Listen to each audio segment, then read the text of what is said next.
प्रिय विद्यार्थियों, हिंदी क्लासेज में आपका स्वागत है। आज हमारा विषय है विशेषण।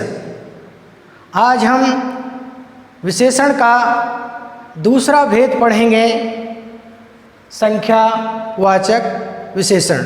सबसे पहले हम ये जानेंगे कि संख्यावाचक विशेषण कहते किसे हैं, संख्यावाचक विशेषण होता क्या है। तो यहाँ पर संख्यावाचक विशेषण की परिभाषा है, वे विशेषण जिनसे गिनने योग्य व्यक्ति व वस्तुओं की संख्या संबंधी विशेषता का बोध होता है, उन्हें संख्यावाचक विशेषण कहते हैं। संख्यावाचक विशेषण के दो भेद होते हैं। संख्यावाचक विशेषण के दो भेद होते हैं। सबसे पहले हम पढ़ेंगे निश्चित संख्यावाचक विशेषण।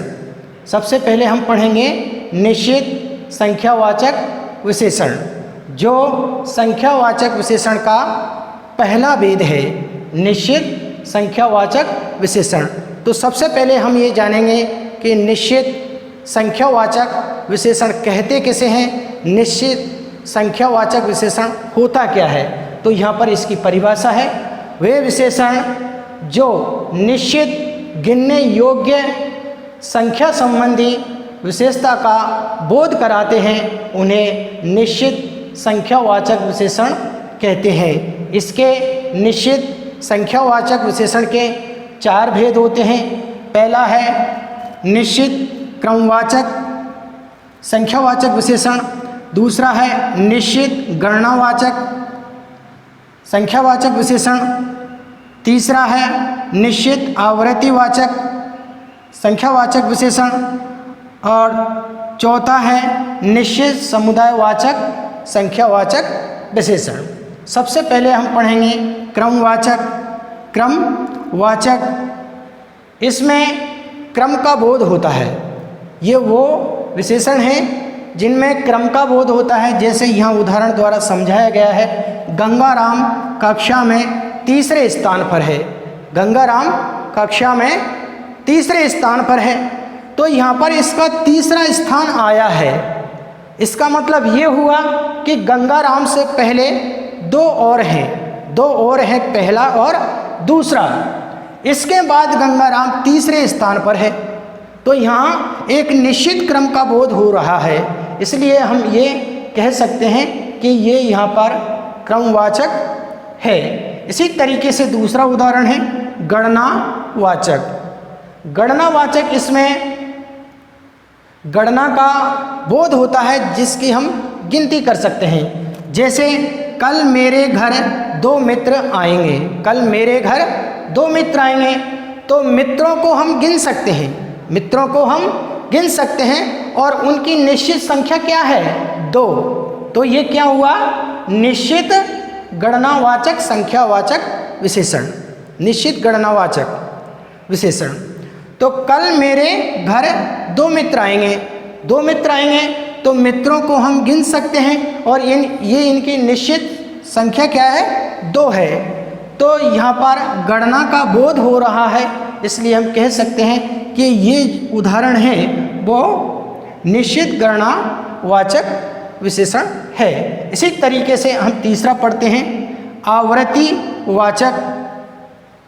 आवृत्तिवाचक, इसमें आवृत्ति का बोध होता है। आवृत्ति कहते किसे हैं, जैसे हमारी पुरानी इकाई थी दूना, चौगुना, 3 गुना, सवा, पौन, जो इकाई थी हम उसको आवृत्ति कहते हैं। तो यहाँ पर उदाहरण है सोहन तुमसे 2 गुना काम करता है।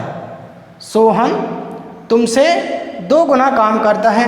तो यहाँ पर 2 गुना, यहाँ 2 गुना, यहाँ पर आवृत्ति है, इसलिए हम कह सकते हैं कि ये उदाहरण आवृत्ति, निश्चित आवृत्तिवाचक विशेषण का है। इसी तरीके से हम चौथा भेद पढ़ेंगे समुदायवाचक।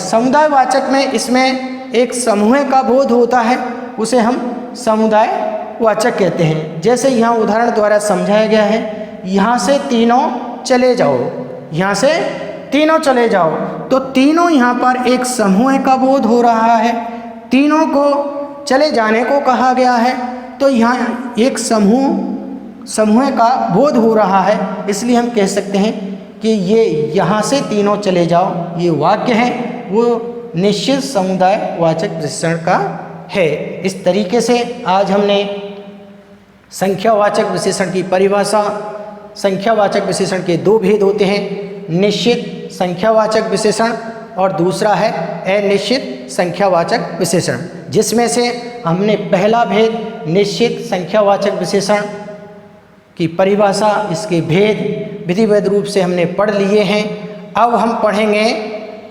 संख्यावाचक विशेषण का दूसरा भेद है अनिश्चित संख्यावाचक विशेषण।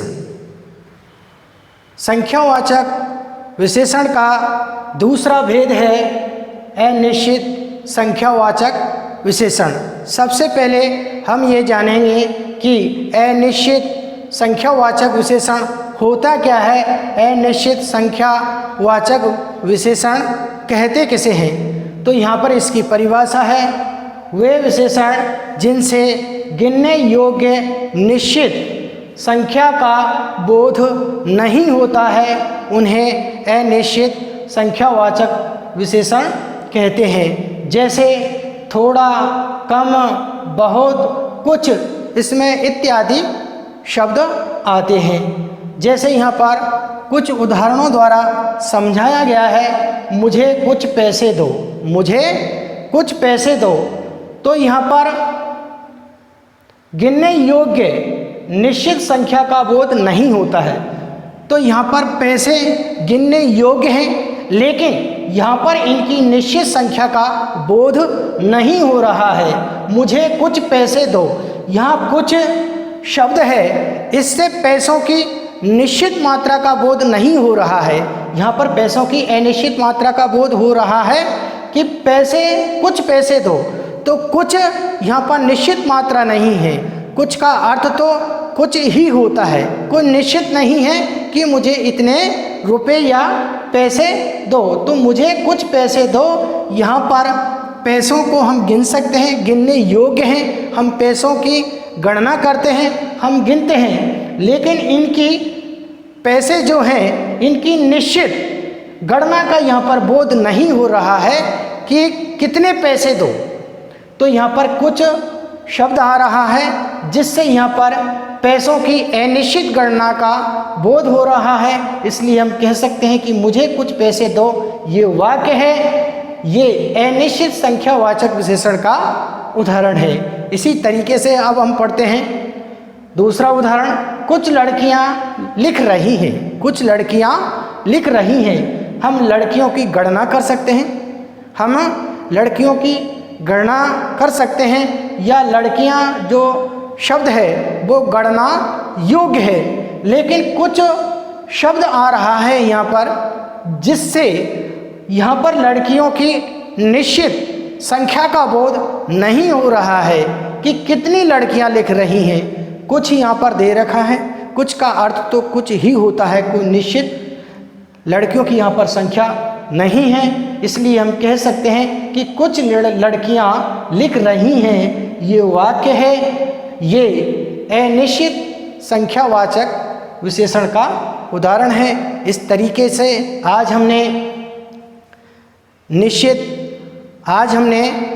संख्यावाचक विशेषण के दो भेद, निश्चित संख्यावाचक विशेषण और दूसरा अनिश्चित संख्यावाचक विशेषण, इन दोनों भेदों का आज हमने विधिवत रूप से या विस्तार पूर्वक अध्ययन कर लिया है। आज आप इन्हें अपनी उत्तर पुस्तिका में लिपिबद्ध करें ताकि इनसे संबंधित प्रश्न आपकी परीक्षाओं में पूछे जाते हैं तो आप बड़ी सुगमता के साथ उनका उत्तर दे सकते हैं। आज के लिए इतना ही, से कल पढ़ेंगे।